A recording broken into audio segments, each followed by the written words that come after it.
of Hormuz. According to President Trump, these countries have nothing to do with the hostilities in the region, and they have been stuck in the region, and they're neutral countries. He, at the same time, has warned that kind of military enforcement will take place if the project is challenged.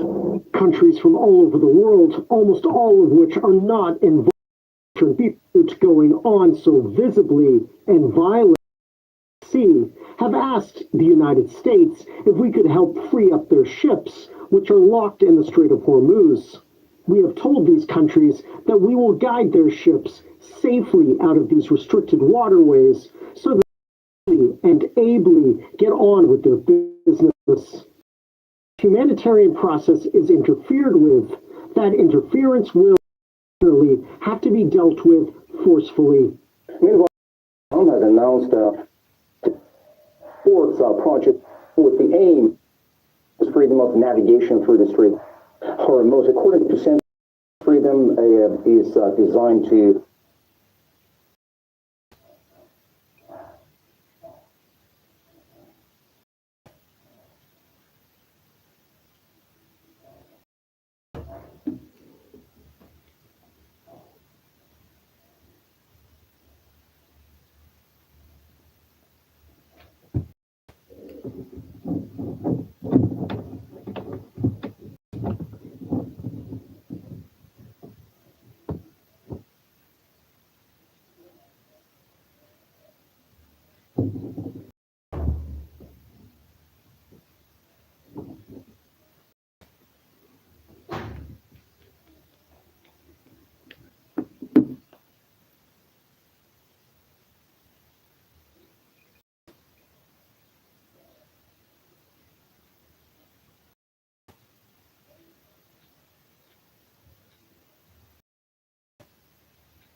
ultimatums.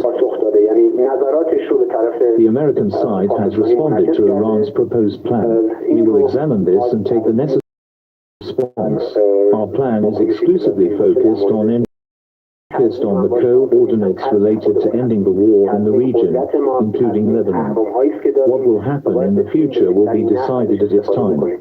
At this stage, we do not have nuclear negotiations. The Islamic Republic of ever negotiated under ultimatums or deadlines continues to do its work. Well, under Iran's 14-point peace proposal, there are a couple of demands by Tehran to the American side. Well, among them is that Tehran has a day time frame to resolve all outstanding issues with one of American forces from areas around Iran has been another demand put forward by Tehran. Also, Tehran has called for guarantees against attacks against its soil, and lifting of sanctions, like usual, has been high on the list of demands, and war reparations is another key demand pursued by Tehran. Tehran says that the United States must pay compensation, and also reparations must be made for the initiation of the hostilities by Israel and the United States against Iran. Also, ending all wars in the region, including Lebanon, is another demand, and Iran is also calling for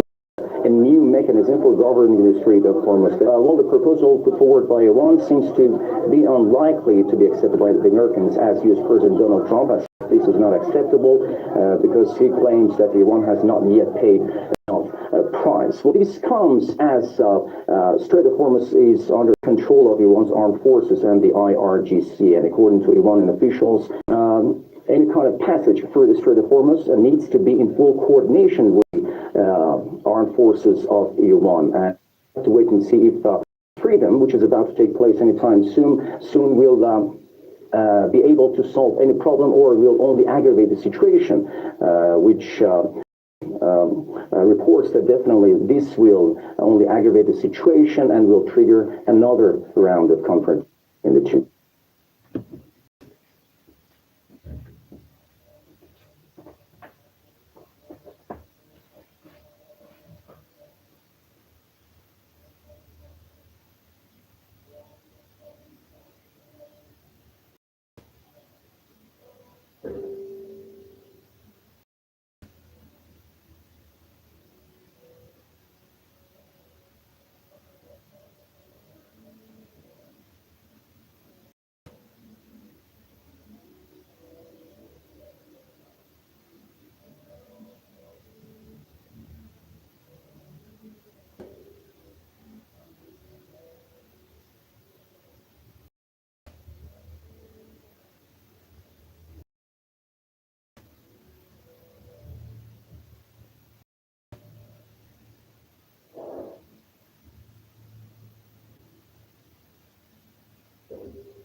situation out over the coming days? Will there be a return to a hard phase of what scenarios are you looking at?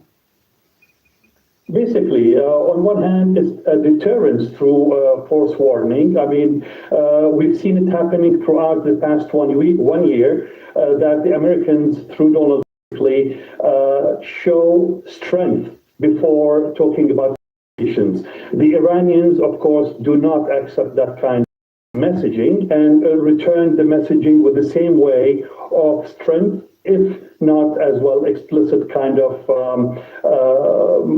I'm not going to say proposals, but basically that kind of strength in show stances.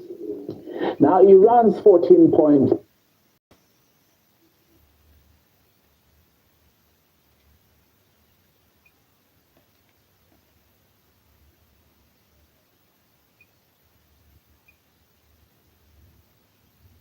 in general, simplification, fulfilling the single market. And of course, also, you know, what's going on now really shows that being dependent on fossil fuels from the Middle East or that's a bad strategy. It's bad for climate, it's bad for the economy, it's bad for security. We'll come back to that, but just on the sort of political aspect of this energy crisis, we've seen populists gaining ground in some parts of Europe, and there are elections happening, including in Sweden, of course, in September, I think. And recent polls have actually shown your party that it's behind the hard-right Sweden Democrats. Do you think this energy crisis is going to be a gift to your political opponents and to opponents of mainstream parties across Europe? I think it's difficult to tell how crisis affects support for a sitting government or opposition parties. It can sometimes go both ways. I think a lot depends on how you handle a crisis. And more importantly, it's important to handle a crisis as such. We need to make sure that we have, the Swedish people's back when it comes to handling the crisis. There could be fuel rationing, I think Ulf Christensen was saying. He's not taking it off the table. We're not taking it off the table, but here now we're putting in place measures to dampen the effects of the spikes in prices, reducing the tax on electricity, for one example, or also on fossil fuels, to make sure that here and now consumers and businesses can handle the effects. Moving forward, we'll see what other measures we will have to take. Let's switch a little bit to talking about the whole tech landscape. And of course, you've been visiting France here. What do you think is the real difference? Because, of course, there is this Nordic tech boom, and people say that in France,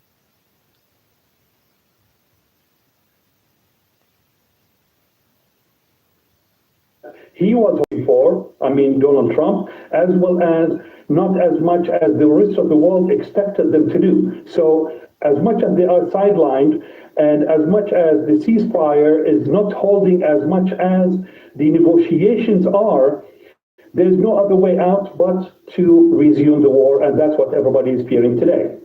All right.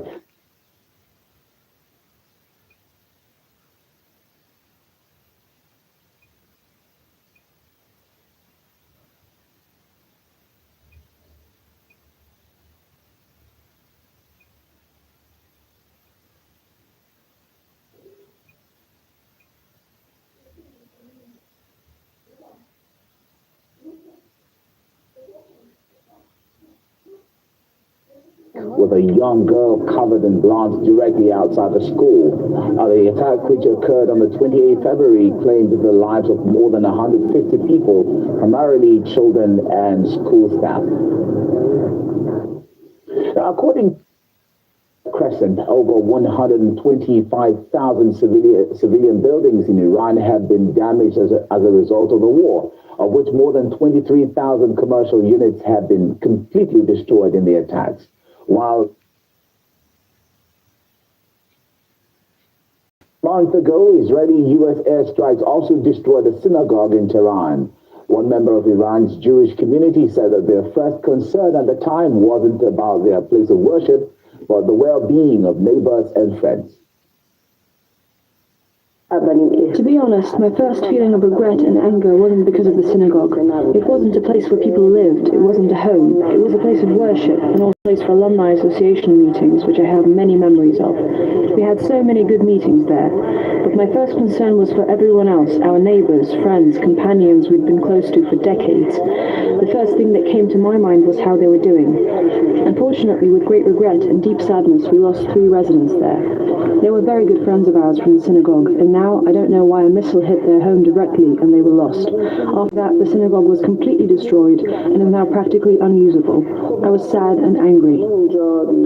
The synagogue was located in the central part of Tehran and was hit by a shell, reducing the building to a pile of rubble.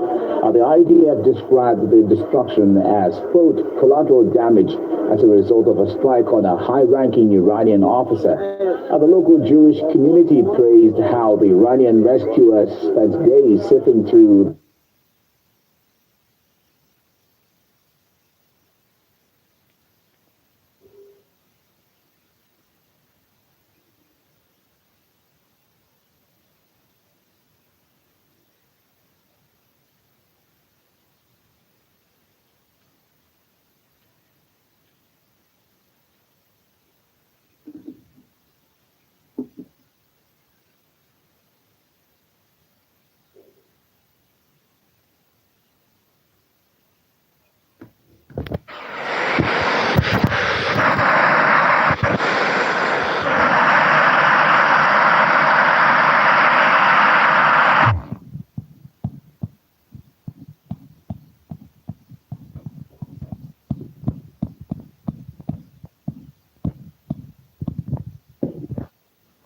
will be necessary going forward.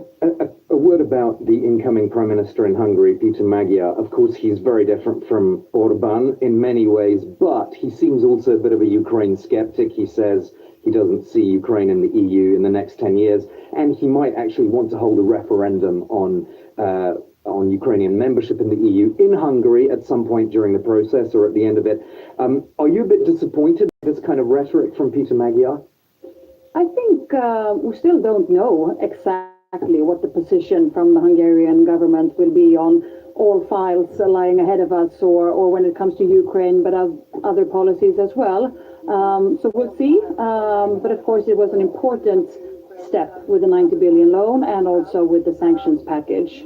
I think there will be, a lot of member states now are discussing how exactly to advance when it comes to the Ukrainian future membership. From the Swedish point of view, we're quite clear that support to Ukraine in all aspects, it's a moral obligation, but it's also interest because the Ukrainian people are fighting, as we say, not just for their freedom, but for the entire security of Europe. So we need to make sure that support to Ukraine in general is held on a high level and continues to advance. Also, Ukraine belongs in the European family, but we say also from the Swedish point of view that it's a merit approach. Any candidate country, also Ukraine, has to do the reforms, but we, from the EU, we shouldn't be the ones blocking. It should be about the reform pace in Ukraine, and they're doing a lot of reforms. We should be able to open up negotiations and start the process. And here I'm hoping, of course, that also Hungary will follow this line. You mentioned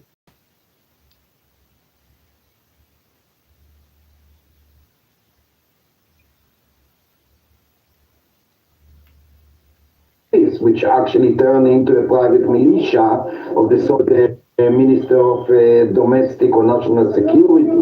That's not the first time. By the way, the same evening, the very same militia, so-called Israeli police, also didn't pay but approach, so to speak, our club in the city of Nazareth, and also just was where the officers were just looking around if there's something that is not kosher, as it were, in their eyes before our march of the 1st of May. That's not the first time. I've been telling for so many months that the other side of the genocidal coin of Gaza and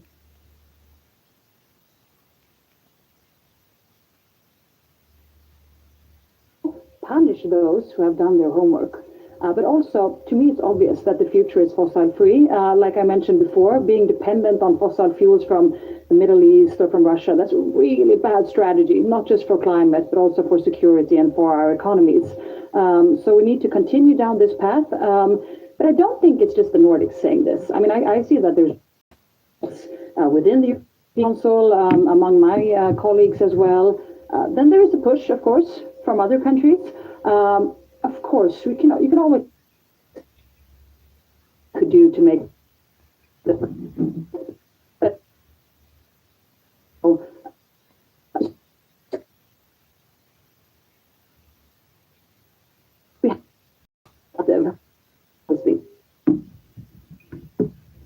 It wasn't that long ago, every single Democrat says we can't let those lunatics, have a nuclear bomb.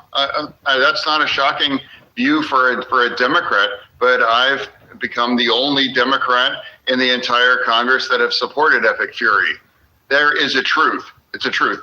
Iran can't ever have a nuclear bomb. Another truth is they were committed to building one, and they were close to actually achieving that goal.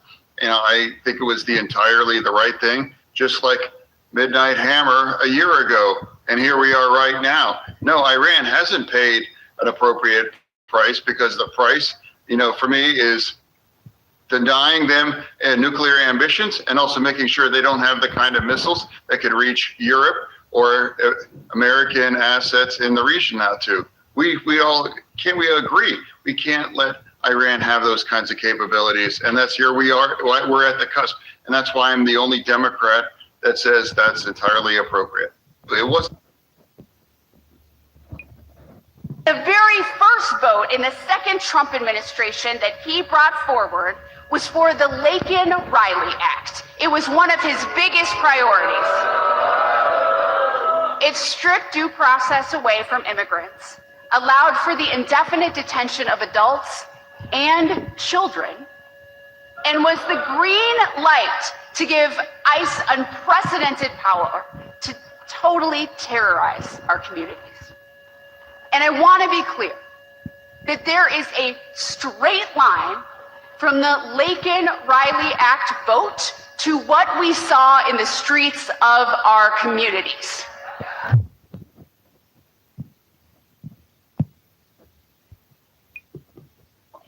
God says to give.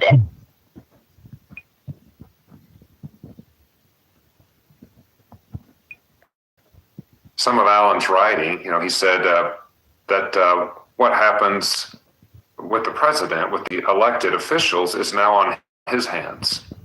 So he's putting himself as this martyr, as this patriot, as the only one who can really fix this thing that's broken.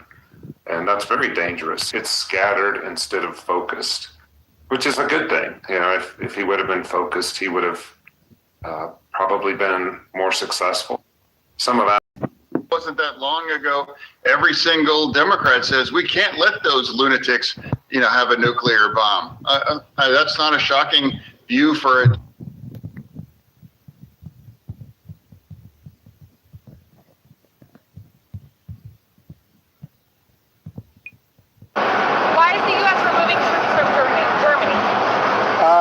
We're going to cut way down, and we're cutting a lot further than 5,000. Thank you very much. Why is the U.S. removing troops from Germany? We're going to cut way down, and we're cutting a lot further than 5,000. Thank you very much.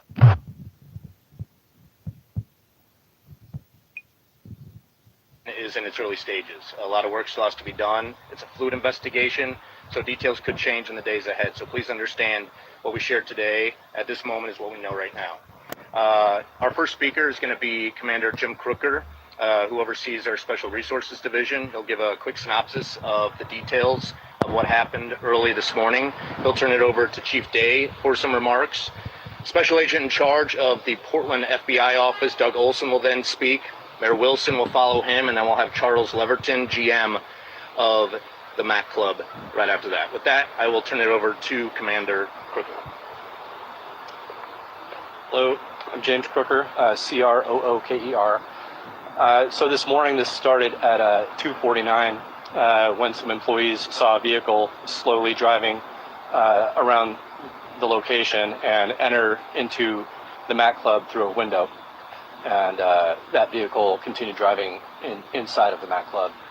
And it was shortly found engulfed in flames by the employees who called 911. Police response very quickly realized that there was a deceased person inside of the vehicle, and we began activating a lot of resources out of an abundance of caution. It was, just hours after May Day. It was also here at this location, which is important because we're going to have a few here soon, and we just wanted to make sure that that this event wasn't related to anything that could be considered domestic terrorism or anything of that nature. So in the course of ensuring that this entire community was secure, we activated resources from our Metro explosive disposal unit, and that involves a number of partners. And in the very early minutes of this event, we made it our first priority to sweep the area to make sure that the community was safe if they came out of their residences or people stumbled upon the scene. And once that was established and we knew that the community was safe, we shrunk down the scene and we began to focus on the investigation. And so at this time, I just want to remind everybody that the community is safe right now. It is an active investigation, and it's also an active scene. So we're still processing. Trump struck a jubilant tone, describing plans to evacuate hundreds of vessels trapped in the Strait of Hormuz as a humanitarian effort, and characterizing conversations with Iranian officials as positive. For the good of the Middle East and the United States, we have told these countries that we will guide their ships safely out of these restricted waterways so that they can freely and ably get on with their business. U.S. Central Command was quick to come to the support of Project Freedom, saying it would provide personnel and aircraft to assist with the mission. But U.S. media, quoting senior White House officials, said the plan would not necessarily involve the Navy escorting vessels through the strait. In a post on X, the head of the Iranian National Security Commission advised strongly against U.S. interference in the Strait of Hormuz. Any American interference in the new maritime regime of the Strait of Hormuz will be considered a violation of the ceasefire. It comes as ceasefire talks advanced tentatively over the weekend. On Sunday, Iran reported that the U.S. had responded to its latest 14-point peace plan. The American side has responded to Iran's proposed plan. In other words, it has conveyed its views to the Pakistani side. More than 900 commercial vessels were located in the Gulf as of the 29th of April, according to maritime intelligence firm AXS Marine. Iran maintains that it took the strait, and that ships not affiliated with the United States or Israel can pass if they pay a toll.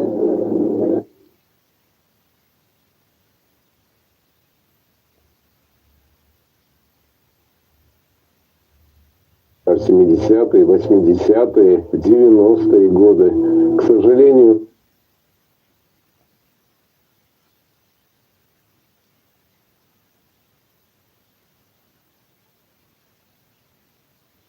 over the war in Iran. The conflict is driving up fossil fuel costs, and European Commission President Ursula von der Leyen says it's time to move away from the energy source. Take a listen. Imported fossil fuels, and therefore always dependent on volatile global markets. We have to increase our assets at home in Europe, and these are the renewable energies and nuclear energy because they are homegrown, they're cheaper, and they are reliable. Well, earlier,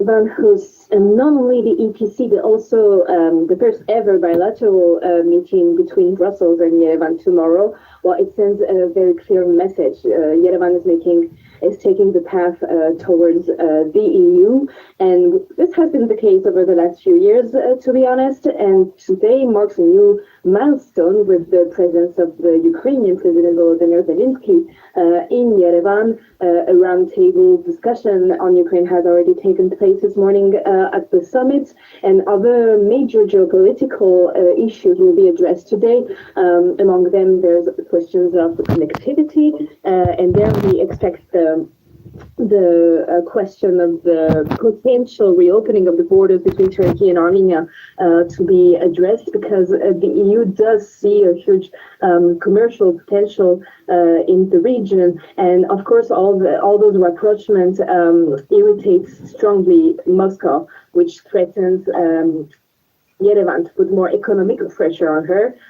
Armenia is a former Soviet republic, and it remains heavily dependent on Russia, who manages its main public infrastructure, whether this is about gas, electricity, railways. So while Yerevan chooses this European path and declares it, well, it is taking quite a big risk, but the train is already in motion. Armenia has voted last year to start launching the process of applying for EU membership, the candidacy, and now today 72% of Armenians say they would want to join the EU bloc, even if realistically there's very little chance that will happen, at least in the short term.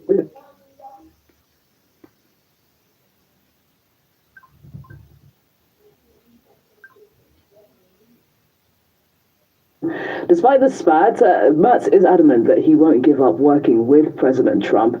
Merz trying to take down the temperature after Washington announced plans to reduce the number of U.S. troops in Germany. The Chancellor says the announcement is not surprising and should not be seen as retaliation. Take a listen. I have to accept that the American president holds a different view on these issues than we do, but I remain convinced that the Americans are important partners for us, the most important ones in the North Atlantic Alliance.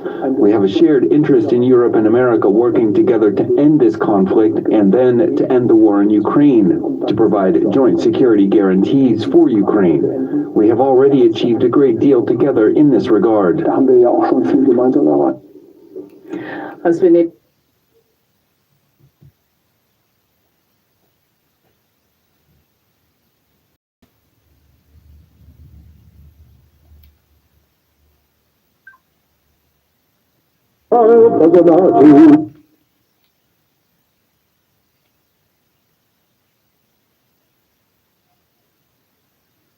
Anti-Semitism and social cohesion hearings present an opportunity to reckon with the tragedy. On the 14th of December last year, 2 gunmen opened fire on a crowd gathered to celebrate Hanukkah in what became Australia's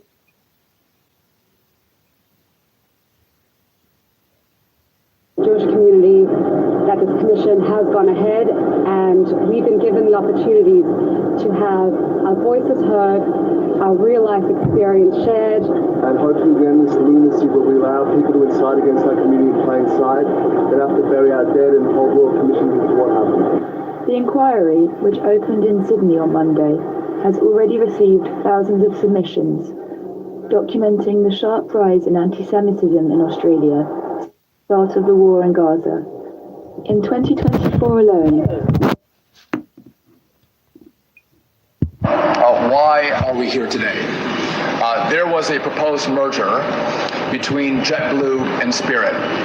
And Joe Biden and Pete Buttigieg, along with the Biden DOJ, decided everything necessary to protect the community. In the wake of the Bondi attack, my government took immediate action to bolster the resources of our security agencies, tackle anti-Semitism, crack down on hate preachers, and deliver tougher gun laws.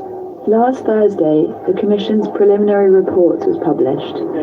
It recommended, among other things, an overhaul of counter-terrorism units and enhanced security measures during Jewish holidays. The Commission is to spend 2 weeks focusing on anti-Semitism before moving on to national security and other issues. Its findings are expected in December.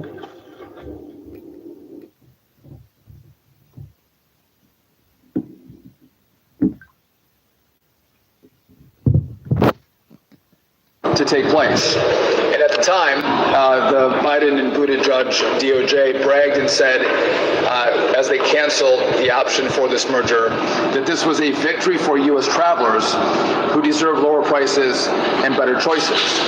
Now, many at the time said this was a disaster. This merger should have been allowed. And this today would indicate this is not better for travelers. This is not better for pricing. This is not better for competition. Actually, it's worse. For a Democrat, but I've become the only Democrat in the entire Congress that have supported Epic Fury. There is a truth. It's a truth. Iran can't ever have a nuclear bomb. Another truth is they were committed to building one, and they were close to actually achieving that goal. You know, I think it was entirely the right thing, just like Midnight Hammer a year ago.